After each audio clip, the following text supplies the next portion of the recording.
네, 이제 마지막 챕터로는 이제 인공신경망에 대해서 이제 설명을 드릴 예정입니다. 네, 인공신경망에 대해서 이제 설명을 시작할 텐데, 그 전에 그 네 가지 용어에 대해서 많은 사람들이 좀 헷갈려 하시는 것 같아요. 그래서 그 네 가지 용어가 무엇이고, 그게 어떻게 이제 구분을 할 수 있는지에 대해서 이제 설명을 드리도록 하겠습니다. 먼저 이제 그 네 가지 용어를 이제 차례대로 설명을 드릴 건데, 첫 번째로 설명드릴 용어로는 인공지능이라는 용어가 있습니다. 인공지능. 인공지능은 사실 나머지 세 개의 용어를 다 포함하는 그런 가장 큰 개념이라고 볼 수가 있겠고요. 인공지능이라는 것은 기계가 인간의 행동을 모방할 수 있는 모든 기술을 의미합니다. 그렇기 때문에 이제 인공지능이 나머지 세 개의 용어를 다 이제 포괄할 수 있는 개념이 되겠고요. 그 다음으로 더 작은 범위를 가지는 용어로는 이제 머신러닝이라는 용어가 있습니다. 머신러닝. 머신러닝은 이제 기계가 어떤 경험에 의해서 학습을 통해서 이제 개선을 시키는 어떤 통계적인 다양한 방법들을 우리는 머신러닝이라고 얘기를 하고 있습니다. 그래서 이제 머신러닝은 이제 인공지능의 어떤 속하는 그런 개념이라고 볼 수가 있겠고요. 더 나아가서 이번 시간에 다루는 바로 이제 인공신경망, 인공신경망이라는 개념이 바로 이제 머신러닝이라는 개념을 안에 들어가는 그 용어라고 보실 수가 있습니다. 네, 머신러닝을 말 그대로 인공신경망은 말 그대로 우리가 알고 있는 그런 신경망을 본따서 만든 인체 뇌 안에 들어가는 신경망을 본따서 만든 모델이라고 해서 인공신경망이라고 부르고 있고요. 아마 머신러닝 모델 중에서 가장 성공한 모델 중에 하나라고 불러도 과언이 아닐 것 같습니다. 그리고 나서 이제 마지막 가장 작은 그 범위를 담고 있는 용어인 이제 딥러닝이라는 게 있는데요. 딥러닝은 기본적으로 이제 인공신경망 구조를 따르고 있고, 이때 그 인공신경망 구조에서 그 층이 굉장히 많이 있을 때, 그 층을 많이 써서 보다 더 복잡한 문제를 풀기 위해서 나오는 모델이 바로 이제 딥러닝이라는 용어를 쓰고 있습니다. 그래서 이제 인공지능, 머신러닝, 그리고 인공신경망, 딥러닝 이 네 가지 용어에 대해서 여러분들 아마 앞으로도 많이 들어보실 거라고 생각이 드는데, 이 네 가지 개념이 서로 다른 거다. 그리고 어떻게 다르냐? 서로 이제 포함당하는 그런 관계를 가지고 있고, 어떻게 지금 포함 관계가 이루어지는지는 이제 앞에 화면을 보시면서 이해를 하시면 좋겠습니다. 다음으로는 인공신경망에 대해서 이제 기초적인 내용을 설명드리도록 하겠는데요. 당연히 아까 말씀드렸듯이 인공신경망은 우리가 알고 있는 그런 인체 뇌 안에 들어가는, 뇌 기관에 들어가 있는 신경망 구조를 본따서 만든 모델이다라고 보시면 되겠습니다. 네. 그래서 실제로 우리 사람의 뇌 안에 들어가는 신경세포, 뉴런이라고 부르죠. 뉴런의 개수를 따지면은 10의 11승, 굉장히 많은 숫자의 어떤 신경 조직으로 이루어져 있고요. 여기 나왔듯이 7,000개의 어떤 시냅틱 연결이 가지고 있다. 굉장히 많은 큰 사이즈의 어떤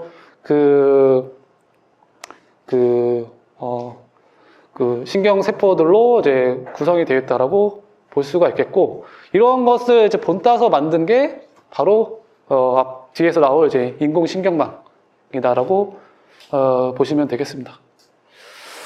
그렇다면 이제 가장 기본적인 구조부터 이제 차례대로 이제 설명을 시작하도록 하겠는데요. 인공신경망은 어떻게 보면은 좀 복잡한 구조고, 가장 단순하게 생각을 했을 때는 신경세포 하나에 대해서 우리가 이제 다뤄볼 수가 있겠고, 이 신경세포 하나에 대해서 모델을 만든 이름이 바로 여기 나와 있는 이제 퍼세트론이 되겠습니다. 그래서 이 퍼세트론이라는 거는 기본적으로 인공신경망의 가장 단순한 모형이 되어 있고요. 그 인공신경망을 구성하는 여러 요소들 중에서 하나에 대한 요소를 담고 있다 라고 보시면 되겠습니다. 근데 이런 퍼셉트론, 어떤 인공신경망의 어떤 초석이라 될 수 있는 이런 단순한 모델이 생각보다 훨씬 이전에 등장했다고 합니다. 1957년도에 로젠블라트라는 사람이 이런 퍼셉트론이라는, 물론 이론적인 내용이긴 하지만은 어쨌든 우리가 현재 다루고 있는 그런 인공신경망의 어떤 기초적인 어떤 그 이론을 정립을 했다라고 볼 수가 있겠습니다. 이 구조는 여기 그림에서 보신 바와 같이 입력 그 값을 뭐 x1, x2라고 정의한다고 했을 때 그 입력 값의 파라미터를 곱을 시켜서 그거에 대한 합을 계산한 다음에 그걸 가지고 출력을 내는 이런 구조를 따르고 있습니다. 그래서 이런 모델이 어디서부터 우리가 출발했냐라고 생각을 해보면은 기본적으로 앞에서도 설명드렸듯이 인공신경망이 우리가 알고 있는 그런 신경 조직으로부터 이제 영감을 받아서 나왔다고 했었잖아요. 실제로도 이 신경세포를 보시면은 어떤 덴드라이트라고 보는 이 신경세포와 연결되어 있는 또 다른 어떤 세포들이 있겠죠. 신경 조직들이, 뉴런들이 있겠죠.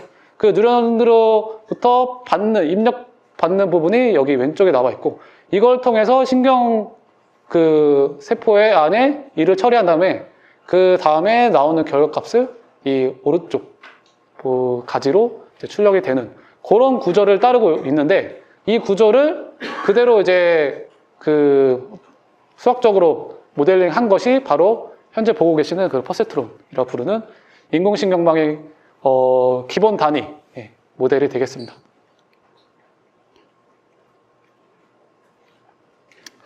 네, 다음으로는 조금 더 이제 이해를 돕기 위해서 퍼셉트론, 아까 보여드렸던 인공신경망의 기본 단순한 모형, 퍼셉트론에 대해서 조금 더 이제 자세한 설명을 드리도록 하겠는데요. 예를 들어서 다음과 같은 예제 문제가 있다고 합시다. 이 문제에 대한 소개를 간단히 해드리자면, 물론 앞에서 제 분류 문제에 대해서 설명을 드릴 때도 보여드렸던 것 같긴 한데, 만약에 X축과 Y축이 둘 다 이제 입력 변수라고 치고, 그랬을 때 이 동그라미와 X는 이 입력 변수 공간에 놓여져 있는 데이터라고 보시면 되겠습니다.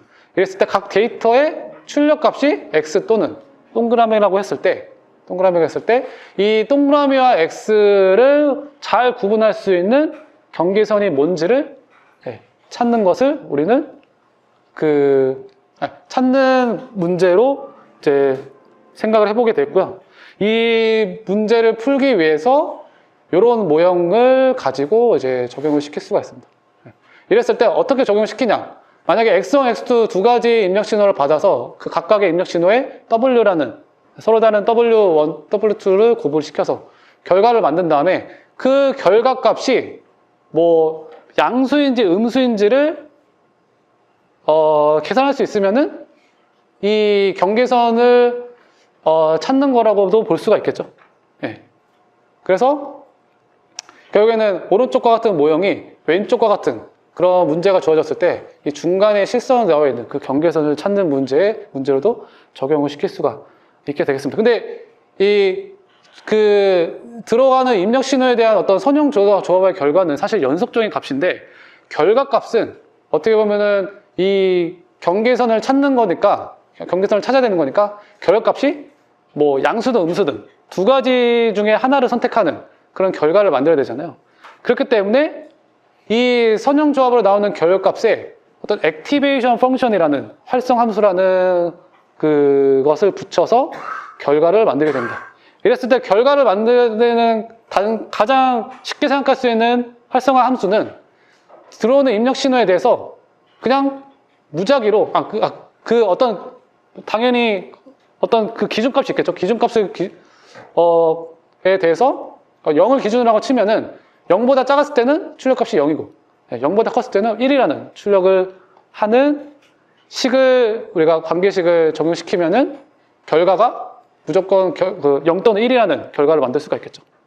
근데 이 왼쪽과 같은 이런 활성 함수를 쓰면은 여러 가지 다양한 문제점들이 발생을 해서 조금 더 이제 미분을 했을 때 미분 가능한 그런 함수로 이제 활성화 함수를 이제 사용을 할 수밖에 없었고요. 그래서 나오는 그 함수가 바로 그 대표적으로 잘 알려져 있는 그 시그모이드 함수가 되겠습니다. 네, 보시면은 물론 이 x 값이 엄청 컸을 때는 1, 엄청 작았을 때는 0이라는 결과를 내지만은 중간에는 이렇게 스무스한 그런 곡선의 어떤 관계식을 나타내는 함수가 되겠습니다. 함수라고 이제 볼 수가 있겠습니다. 그래서 어쨌든 이런 펍세트론 안에는 이런 액티베이션 펑션을 통해서 출력 값을 뭐 0 또는 1, 그 두 가지 중에서 하나를 선택을 하는 그런 결과를 만들어낼 수 있다 라고 생각할 수가 있겠고요. 이거를 정리하는 자료가 여기 나와 있는데 뭐 반복해서 설명드리자면 입력값이 만약에 x1부터 뭐 xn까지 다양하게 들어온다고 했을 때 각 기본적으로 입력값에 대해서 파라미터를 곱을 취합니다. 그거에 대해서 선형 조합을 계산을 하고요. 그런 다음에 결과값은 그 선형 조합으로 나오는 결과값, 연속적인 값을 내는 것이 아니라 출력값은 어쨌든 뭐 0 또는 1, 뭐 두 가지 중에 하나를 선택하는 그런 결과로 최종적으로 만들어줘야 되기 때문에 그걸 만들어주기 위한 함수로 이제 액티베이션 펑션, 활성화 함수가 들어간다. 그래서 출력값을 1 또는 0. 당연히 이 들어가는 그 선형조합, 그 입력 신호와 그 파라미터와의 선형조합에 대한 결과값이 그 어떤 그 기존 값의 범위에 따라서 결과값이 이렇게 달라지는 형태로 이제 퍼셉터는 우리가 그 구현을 하게 되었고요. 그래서 이게 그 퍼셉트론이라고 부르는, 그러니까 인공신경망을 구성하는 하나짜리의 어떤 기본적인 모델이 되는데, 사실 이 모델로 어떤 다양한 문제를 적용시킨다고 했을 때는 굉장히 단순한 문제에 대해서는 잘 동작을 하는데 굉장히 복잡한 문제에 대해서는 이 모델로도 이제 해결하지 못하는 그런 상황이 발생을 하는데, 그래서 나오는 철학이 그래서 나오는 그 생각으로는 이걸 하나만 쓰는 것이 아니라 여러 개를 쓰면 좋지 않을까라는 생각을 해서 나오는 모델이 바로 인공신경망이 되겠습니다. 그러니까 하나로는 해결이 안 되니까 그거를 여러 개 붙여서 조금 더 복잡한 문제에 적용을 시켜보는 거예요. 그랬더니 신기하게도 그 굉장히 잘 안 풀릴 것 같은 문제들이 의외로 잘 풀리는 그런 현상들을 경험을 해봤고, 그래서 그게 굉장히 발전하면서 이런 인공신경망에 대한 어떤 부흥이 일어났다고 보시면 되겠습니다. 근데 사실은 인공신경망이 그냥 단지 왼쪽에서 보여드린 그런 퍼셉트론, 인공신경 세포가 마구잡이로 연결시켜서 구성하는 것이 아니라 바로 이제 층을 이루면서 사실은 그 새로운 퍼셉트론, 인공신경 세포들이 이제 이어나가게 되는데요. 보시면은 여기는 지금 단순히 입력 들어가는 부분과 출력 들어가는 부분, 그리고 중간에 뭐 히든 레이어라고 해서 중간에 놓여져 있는 그런 층이 있는데, 각 층에는 층을 구성하고 있는 퍼셉트론끼리는 서로 침범을 하지 않아요. 예를 들어서 잘 보시면은 입력에 해당되는 층과 출력에 해당되는 층, 그리고 중간에 히든 은닉층이라고 부르는 이 층에는 이 동그라미가 왼쪽과 같은 퍼셉트론이 적용이 되는 건데 서로 이제 연결이 안 돼 있죠. 단지 인접한 층끼리만 이제 연결이 돼 있죠. 이런 형태로 구성을 해야만 이 문제가 그 모델이 잘 동작을 한다라고 볼 수가 있겠습니다. 그래서 기본적으로는 인공신경망은 여러 개의 그 퍼셉트론을 구성하고 있는데 단지 그냥 마구잡이로 이어지는 것이 아니라 층을 이루면서 그 인접한 층끼리 이제 연결을 시켜서 이제 모델이 구성이 된다. 이렇게 이해를 하시면 되겠습니다.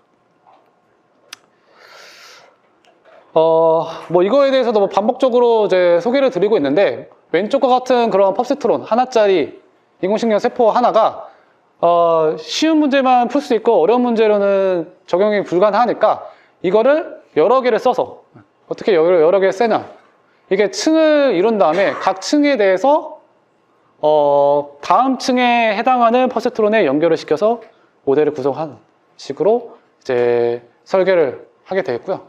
만약에 지금 주황색에 대해서만 우리가 따져보면은 만약에 입력층에 해당되는 6개의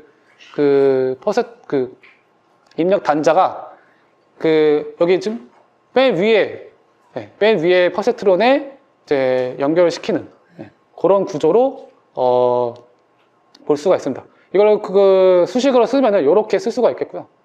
이렇게 쓸 수가 있겠고, 이거를 지금 뭐 6개에 대해서만 지금 표현을 한 거 하나서 이렇게 지금 쓸 수가 있는데, 조금 더 이제 간편하게 표현하기 위해서는 이게 벡터로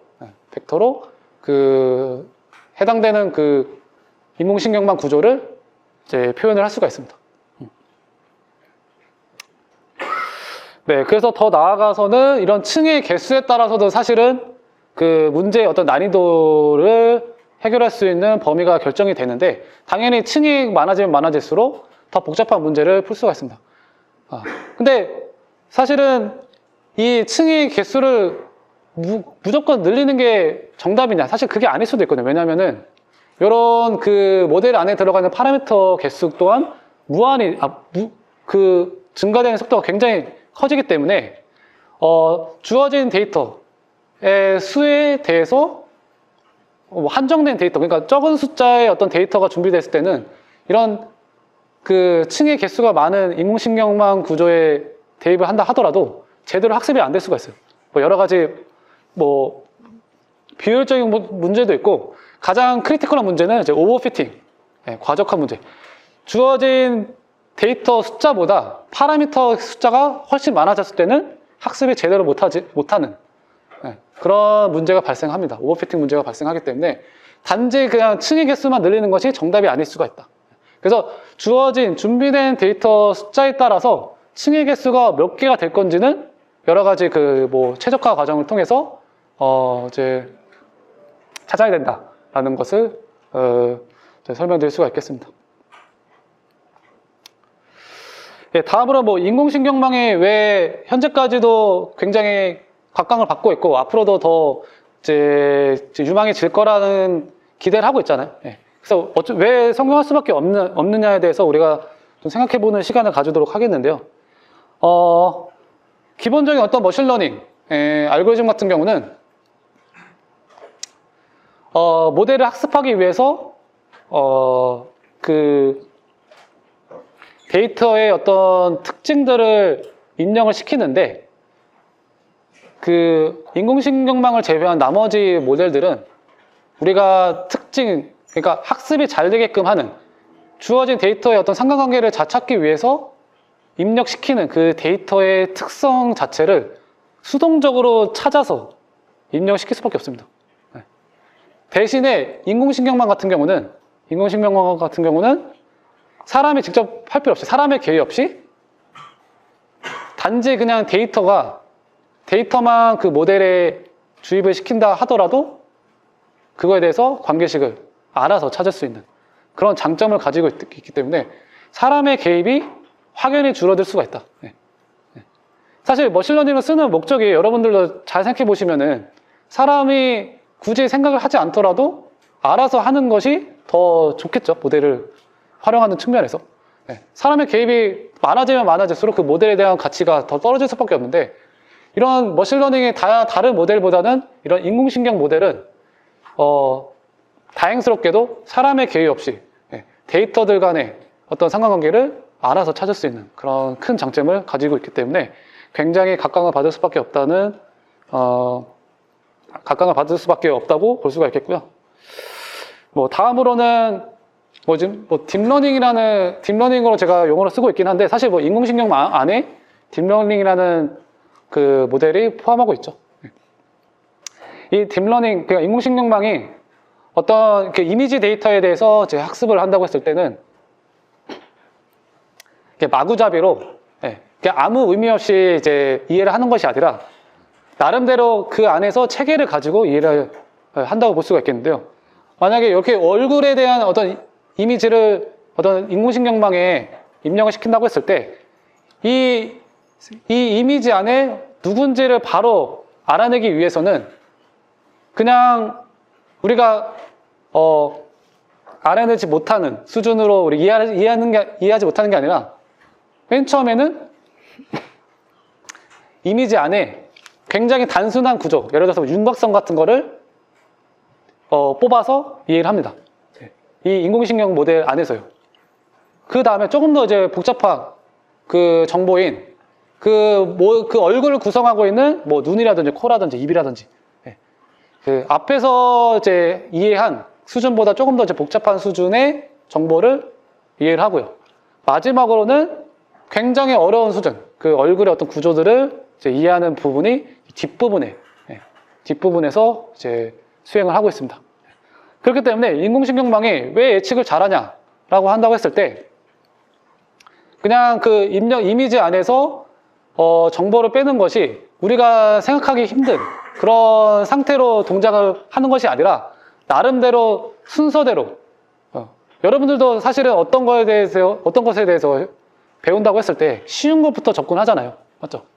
쉬운 것부터 접근을 한 다음에 점차 조금씩 난이도를 높여가면서 최종적으로 어려운 문제까지 풀 수 있는 단계로 도달이 되는데 그 인공신경망 자체조차도 마찬가지로 쉬운 거의 정보에 대해서 이제 이해를 시작을 했다가 점차적으로 이제 어려운 정보에 대해서 이제 학습을 한다라고 보시면 되겠습니다. 뭐 기술적인 이슈들도 뭐 여러 가지가 있는데 뭐 학습 데이터의 숫자가 사실은 시간이 가면 갈수록 당연히 더 늘어나는 거는 뭐 상식적으로 우리가 생각해 볼 수가 있잖아요. 더군다나 뭐 메모리 사이즈도 점점 더 커지고 있고요. 그리고 뭐 어떤 그 컴퓨터 연산 능력도 앞으로도 점점 더 커질 거기 때문에 이를 처리하는 시간 자체가 이제 인공신경망의 모델 안에서 이제 처리하는 속도가 점차적으로 빨라질 수밖에 없기 때문에 당연히 더 좋아질 수밖에 없겠고요. 뭐 또한 뭐 알고리즘적인 어떤 진보들, 그 이전까지는 뭐 해결하지 못했던 그런 어떤 기술적인 어떤 문제들을 많은 사람들이 고민하면서 이제 하나씩 해결해 나가고 있어서 이런 인공신경망 모델이 앞으로도 점점 더 이제 많이 활용의 가치가 좀 더 커질 거다라고도 예상을 할 수가 있겠습니다.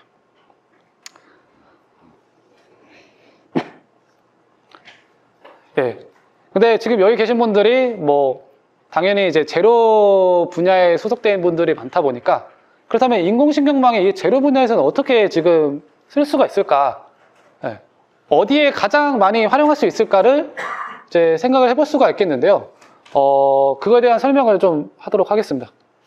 가장 대표적인 분야로는 새로운 소재를 탐색하거나 설계할 때 이런 인공신경망, 물론 비단 이 인공신경망뿐만 아니라 뭐 다양한 어떤 머신러닝 모델들이 쓰일 수가 있는데 기존에 우리가 알고 있는 어떤 신소재 탐색 기간을 산정해 보면은 무려 뭐 거의 20년 가까이 굉장히 오랜 기간이 소요되는 것을 알려져 있습니다. 그 이유는 여러분들도 뭐 실험하시는 분도 실험하시는 분들도 계실 거라고 생각이 드는데 실험 한 번 하는데 소재 하나에 대해서 실험 한 번 합성하고 뭐 그거에 대해서 분석하고 거기에 쓰이는 시간이 만만치 않습니다. 물론 그 하는 작업이 단순할지언정 거기서 들이는 노력, 시간 비용이 굉장히 많이 발생하기 때문에 근데 어떤 굉장히 유망한 소재를 찾기 위해서는 굉장히 많은 시행착오를 겪어야만 하겠죠. 그걸 다 따진다고 했을 때는 시간을 다 계산한다고 했을 때는 수십 년이 될 수밖에 없는 그런 상황에 놓여 있습니다. 그래서 이 신소재, 새로운 소재를 탐색하는 데서 조금 더 이제 가속화시키기 위해서 소재의 물성 자체를 실제 실험에서 측정해서 확인하는 것 대신에 그 인공신경망을 통해서 소재에 대한 정보를 당연히 입력을 시키고요. 그거에 대한 물성치를 실험을 통해서 얻지 않더라도 미리 알고 있으면은 굳이 우리가 실험을 통해서 나오는 어떤 소비되는 시간을 급격하게 줄일 수가 있겠죠. 그러면은 똑같은 시행착오를 겪어야 되는데 그 한 번 시행착오를 겪는 시간이 이런 인공신경망을 통해서 소재 물성을 예측하는 모델을 활용할 경우는 굉장히 기하급수적으로 줄일 수 있기 때문에 새로운 소재를 발견하는 시간이 조금 더 이제 단축되지 않을까 싶습니다. 그래서 현재까지도 아마 앞으로도 그렇고 이 머신러닝 기술이 단지 어떤 소재를 분석하는 데에서 끝이 나는 것이 아니라 궁극적으로는 새로운 소재, 우리가 잘 알려지지 않지만은 굉장히 성능이 좋은, 우리가 생각하지 못할 정도의 수준의 어떤 소재를 찾는 것이 우리의 역할이잖아요. 이랬을 때 이런 인공신경망을 통해 소재의 물성을 빠르게 예측하는 그런 모델을 활용했을 때 훨씬 더 도움이 되지 않을까. 그래서 이런 인공신경망이 굉장히 많이 쓰일 거라고 기대를 할 수가 있겠습니다. 네, 그래서 앞에서 보여줬던 어떤 인공신경망에 대해서 이제 실습을 할 건데 그거에 대한 어떤 설명 자료를 설명을 드리도록 하겠습니다. 먼저 뒤에서 제가 보여드리는 코드를 실행하기 위해서는 어떤 준비 과정을 수행을 해야 돼요.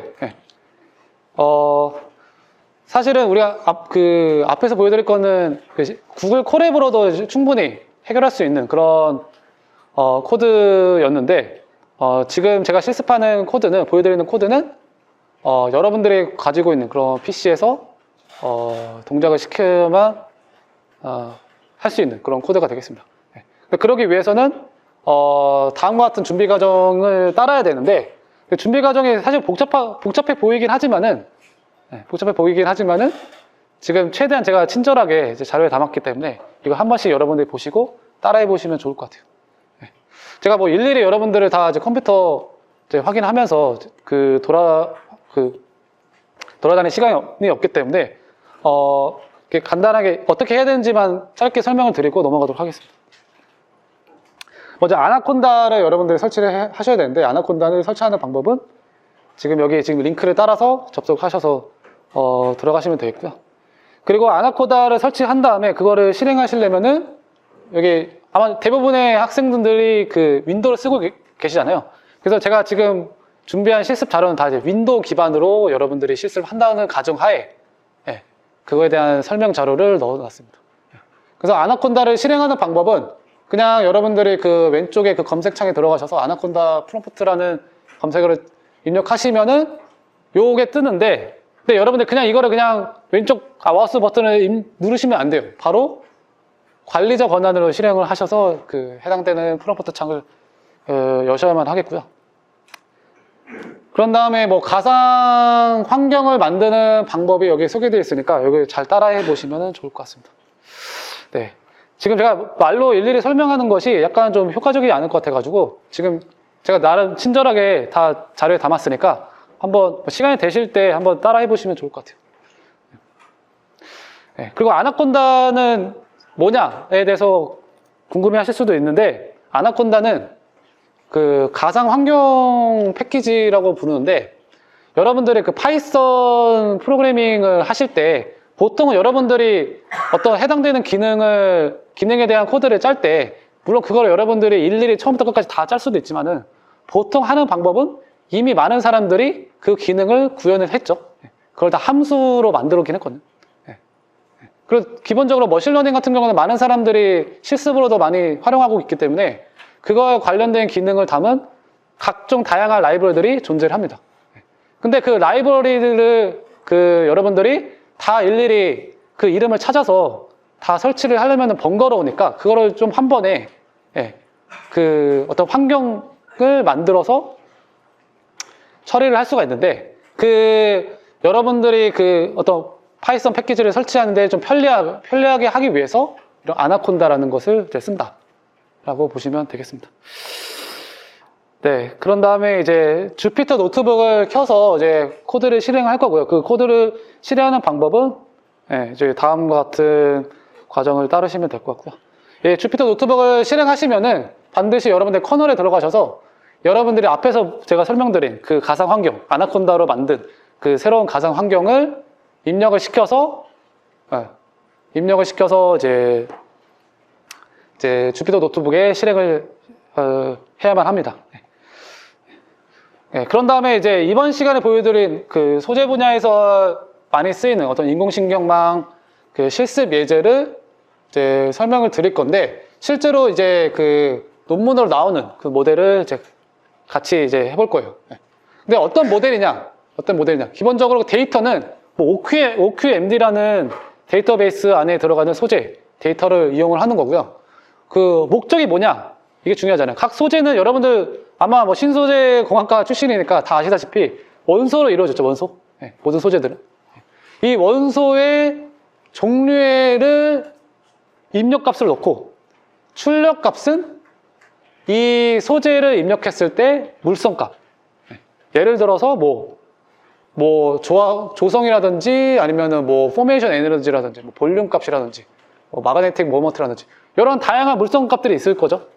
이게 원소에 어느 정도 기여를 하는 측면이 있기 때문에 이 원소 종류에 따라서 물성치가 어떻게 달라지는지를 예측하는 인공신경 망 모델이 되겠습니다.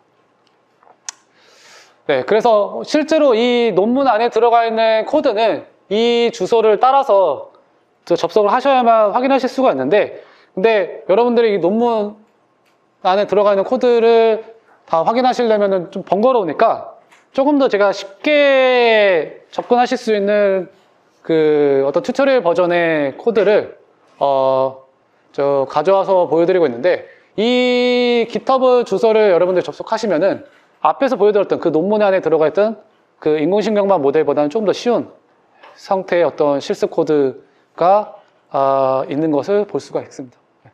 그래서 특히 그 중에서 nn_리그레션 요 주피터 노트북 파일을 여러분들이 이제 확인하시면 될 것 같고요. 그 안에 그 파일을 열어서 이제 코드를 실행해 보시면 되는데, 그 전에 이 코드를 실행할 때 코드 안에 사용되는 파이썬 패키지를 여러분들이 가지고 있는 PC에 설치를 해야 됩니다. 어떻게? 앞에서 제가 보여드린 그 아나콘다를 통해서 어떻게 그 파이썬 패키지를 설치를 하냐? 그 명령어가 이렇게 쓸 수가 있어요. pip_install -r requirements.txt 요거를 그 프롬프트 창에, 아나콘다가 프롬프트 창 보여드렸잖아요. 검은색 바탕에. 거기다가 이거를 그대로 입력을 시키시면은, 코드에 사용되는 모든 파이썬 패키지가 한 번에 이제 설치가 됩니다. 여러분들 일일이 그걸 설치하는 번거로움을 이제 최소한으로 할 수가 있겠고요. 근데 제가 최근에 확인해 보니까, 여기 이 GitHub 안에 들어가 있는 리퀘어먼트가 좀 잘못 적혀 있더라고요. 그래서 지금 왼쪽에 제가 이게 메모장으로 좀 열어놨는데, 여기에 지금 적혀져 있는 그 글자를 다시 새롭게 업데이트를 시켜서 실행을 하셔야 됩니다. 그래서 왼쪽에 이 앞에서 보여드렸던 그 GitHub 안에 들어가 있는 리퀘어먼트를 그대로 쓰시지 마시고, 요 문구를 써서 이제 실행을 하시면 좋을 것 같고요. 그리고 코드 안에는 어떤 순서대로 진행을 하냐. 총 5가지 순서로 이제 진행된다는 것을 볼 수가 있는데요. 차례대로 좀 설명드리도록 하겠습니다. 첫 번째는 이제 데이터를 부르는 부분이 필요하겠죠.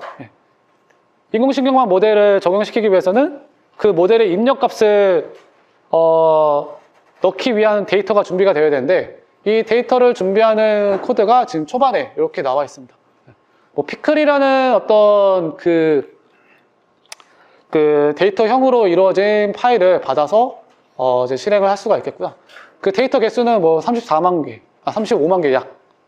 그 정도의 데이터 사이즈가 들어있는 것을 확인하실 수가 있습니다. 오른쪽 위는 이제 데이터의 어떤 분포를 이제 표현한 그림이 되겠고요. 다음에 나와 있는 코드를 실행을 해보시면은, 그 주기표 원소별로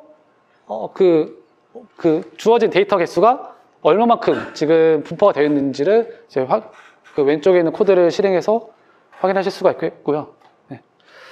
다음으로는 이제 해당되는 코드도 잘못됐는데, 요 부분을 이제 아래쪽처럼 이제 바꿔서 이제 실행을 해야만 이제 정상적으로 이제 동작을 합니다.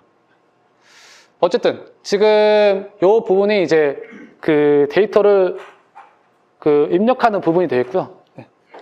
그 다음으로는 주어진 입력 데이터에 대해서 사실은 학습 데이터와 테스트 데이터를 따로 분리를 해서 사용을 해야 됩니다. 왜냐하면 학습 데이터에 대해서 우리가 모두 다 사용해버리면은 그 모델이 실제로 우리가 새로운 데이터를 만났을 때 어느 정도의 성능이 되는지를 확인할 길이 없잖아요. 그래서 마치 우리가 이미 준비되어 있긴 하지만은 그 중에서 일부는 테스트 데이터로 쓰고 일부는 트레이닝, 훈련 데이터로 써서 이제 활용을 하게 됩니다. 주로 근데 그 학습에는 데이터가 많이 필요하니까 주로 이제 8대2 비율로 학습 데이터와 테스트 데이터를 나눠서 이제 훈련을 하게 되고 데이터를 활용하게 됐고요.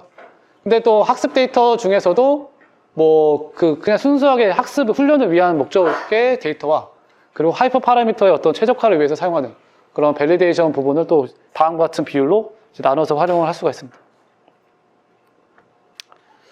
그래서 다음 코드를 실행해 보시면은 여기에 지금 MSE 계산하는 부분 그리고 하이퍼 파라미터를 조절할 수 있는 부분이 이제 코드상으로 여러분들이 확인하실 수가 있겠고요. 네. 다음으로는 지금 조금 더 편리하게 하기 위해서 이제 코드상에는 저장된 모델, 그러니까 모델을 학습할 때도 시간이 소요되니까 언제든지 학습된 모델을 부를 수 있도록 해주는 부분이 존재를 하는데 보통 처음 같은 경우에는 주어진 모델이 없으니까 학습한 모델이 없으니까 이제 다음 과정을 실행한다. 그래서 이거를 실행해 보시면은 이제 아래쪽처럼 이런 화면이 이제 나올 텐데 이게 실제로 이제 모델이 데이터를 계속 학습을 하면서 파라미터가 계속 업데이트되는 그런 결과를 확인하실 수가 있습니다. 그래서 그거에 대한 결과, 그러니까 학습이 어떻게 진행되는지를 확인할 수 있도록 이렇게 지금 시각화하는 부분이 그 다음 부분에 놓여져 있고요. 보시면은 이제 학습하는 에러 변화를 보시면은 점점 이제 반복할수록 더 줄어드는 양상을 보실 수가 있겠고, 실제로 예측되는 결과, 학습한 데이터에 대해서 예측한 결과와 실제 결과와 예측한 결과에 대해서 만약에 그래프를 표현하자면은 지금 여기 대각선의 점들이 표현되는 것이 성능이 좋다라고 얘기할 수가 있겠죠. 왜냐면은 정답과 예측값이 같을 경우에는 이 대각선에 놓일 테니까. 근데 물론 대각선에 완전히 놓이는 점들만 있는 건 아니지만은 대체적으로는 거의 예측값과 실제값이 같은 그런 결과가 만들어지는 것을 볼 수가 있겠고요. 그거에 대한 어떤 정량적인 평가로는 다음과 같은 코드를 실행해 보시면 MA가, MSE가, RMSE가 각각에 대한 어떤 오차 계산식, 성능 계산식은 오른쪽에 표현이 되어 있고, 피어스 콜릴레이션은 지금 이런 데이터 분포, 그러니까 출력되는 결과에 대한 데이터 분포가 선형 결합일 경우에 1에 가까운데 실제로 그 결과값을 보시면은 0.969 거의 1에 가까운 값을 보이는 것을 볼 수가 있죠. 그래서 어쨌든 여기까지 여러분들이 실행해 보시면은 앞에서 제가 설명드린 소재의 어떤 원소를 입력했을 때 물성 값을 예측하는 인공신경망 모델을 이제 실습을 해본 게 되겠습니다. 그래서 지금 제가 조금 설명하는 환경이 좀 어려워서 제가 최대한 자료에 친절하게 자료를 담긴 했는데 따라해 보시고 만약에 문제가 있으시면은 나중에 저한테 메일을 보내시면 제가 그에 대해서 답변을 하는 식으로 진행하도록 하겠습니다.